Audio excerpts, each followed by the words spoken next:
नमस्कार. साताराच्या बातमीपत्रात मी गुरुनाथ तुमचं मनापासून स्वागत करतो. नमस्कार. विधान परिषदेचे निवडणूक लागलेली आहे आणि सांगली सातारा स्थानिक स्वराज्य संस्था मतदारसंघातून महाविकास आघाडीतर्फे मी अधिकृत उमेदवार म्हणून या ठिकाणी निवडणूक लढवत आहे आणि आदरणीय शरदचंद्रजी पवार साहेब तसेच आमचे प्रदेशाध्यक्ष शशिकांतजी शिंदे साहेब आणि ज्येष्ठ नेते जयंत पाटील साहेब त्याचबरोबर पक्षातील इतर सर्व ज्येष्ठ नेते यांनी माझ्यावर जो विश्वास दाखवलेला आहे या मतदारसंघामध्ये निवडणूक लढवण्यासंदर्भात तो सार्थ ठरवण्याची जबाबदारी माझ्यावर आहे आणि त्या दृष्टीनं मी मतदारसंघामध्ये दौरे सुरू केलेले आहेत. या मतदारसंघामध्ये सर्वसाधारणपणे सरळ लढत होईल भाजप विरुद्ध महाविकास आघाडी अशी आणि मला खात्री आहे की या मतदारसंघामध्ये मतदार बंधू महाविकास आघाडीच्या बाजूने राहतील. या मतदारसंघामध्ये 895 मतदान आहे आणि सांगली आणि सातारा हे दोन जिल्हे आहेत आणि या दोन्ही जिल्ह्यांची परिस्थिती सध्याची जर बघितली तर आज जे सत्ताधारी नगरसेवक आहेत किंवा जे युतीतले नगरसेवक असतील किंवा जे विरोधातले नगरसेवक आहेत या सर्वांना काही अडचणींना सामोरं जावं लागतंय. आज जे विरोधातले नगरसेवक आहेत त्यांच्यावर अगदी दुजाभाव केला जातो. त्यांना कोणत्याही प्रकारचं फंडिंग किंवा अनुदान किंवा त्यांच्या वार्डातली कामं करण्यासाठी त्यांना कसल्याही प्रकारची मदत सत्ताधाऱ्यांकडून मिळत नाही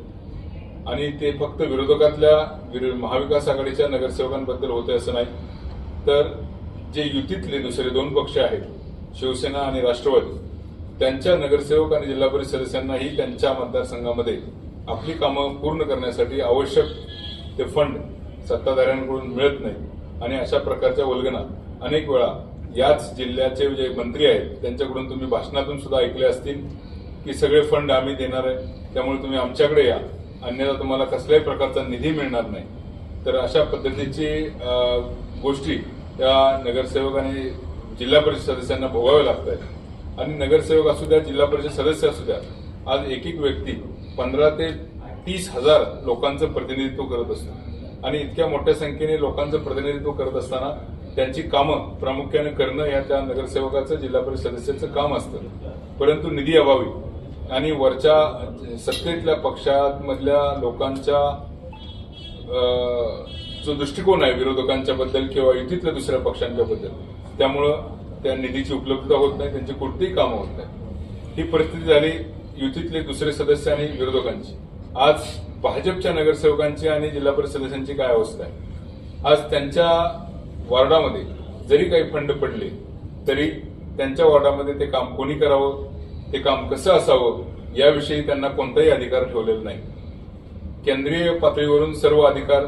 सर्व टेंडर वाटले जातात आणि त्या टेंडरमध्ये जर एखाद्या कॉन्ट्रॅक्टरनं चुकीचं काम करत असेल आणि भाजपचा नगरसेवक जरी त्या कॉन्ट्रॅक्टरला काही अरेरावी करत असेल किंवा तू हे चुकीचं करतोय म्हणत असेल तरी सुद्धा कॉन्ट्रॅक्टर सरळ मंत्र्यांना फोन लावतात आणि वरून त्या नगरसेवकांना झापलं जातं त्यांची झाडाझडती घेतली जाते. त्यामुळे स्वतःच्या वॉर्डातली जी कामं आहेत त्या कामं सुद्धा चांगली व्हावीत म्हणून भाजपचे नगरसेवक सुद्धा आपल्या तिथल्या स्थानिक कॉन्ट्रॅक्टरला सांगू शकत नाहीत. अशी परिस्थिती आहे. एकंदरीत जे वातावरण या ठिकाणी चालू आहे सातारा आणि सांगलीमध्ये विशेषतः ते वातावरण ठराविक भाजपच्या मंत्र्यांमुळे दूषित झालेलं आहे. खरं तर ही भाजप विरुद्धची लढाई म्हणण्यापेक्षा भाजपचं नाव बदनाम करणारे जे मंत्री या ठिकाणी सातारा सांगलीमध्ये काम करतात त्या मंत्र्यांच्या विरोधात ही लढाई आहे. त्यांनी खऱ्या अर्थानं मागच्या अनेक दिवसांपासून भाजपचं पक्षाचं नावही खराब केलंय आणि देवेंद्र फडणवीस साहेबांचं नाव सुद्धा या मंत्र्यांमुळे खराब झालेलं आहे आणि खऱ्या अर्थानं ही लढाई ही आमची त्या प्रवृत्ती विरोधात आहे आणि त्यामुळं आम्हाला विश्वास आहे की या सातारा आणि सांगलीमध्ये निवडून आलेले जे लोकप्रतिनिधी आहेत त्यांनाही अशा या प्रवृत्तीचा ऍक्च्युली खूप त्रास होतो आणि त्यामुळं हे लोक सुद्धा माझ्या पाठीशी खंबीरपणे उभं राहतील आणि भाजपचे असू द्या किंवा महाविकास आघाडीचे असू द्या किंवा इतर त्यांच्या मित्रपक्षांचे नगरसेवक असू द्या सर्वच लोक या ठराविक मंत्र्यांना त्रासलेले आहेत आणि ते सगळे लोक माझ्या पाठीशी उभे राहतील ठामपणे असा मला पूर्ण विश्वास वाटतो. त्यामुळे येणाऱ्या निवडणुकीत विजय हा नक्कीच महाविकास आघाडीचा उमेदवार म्हणून माझा होईल यात मला शंका नाही आणि त्यासाठी महाविकास आघाडीतले तिन्ही सदस्य काँग्रेस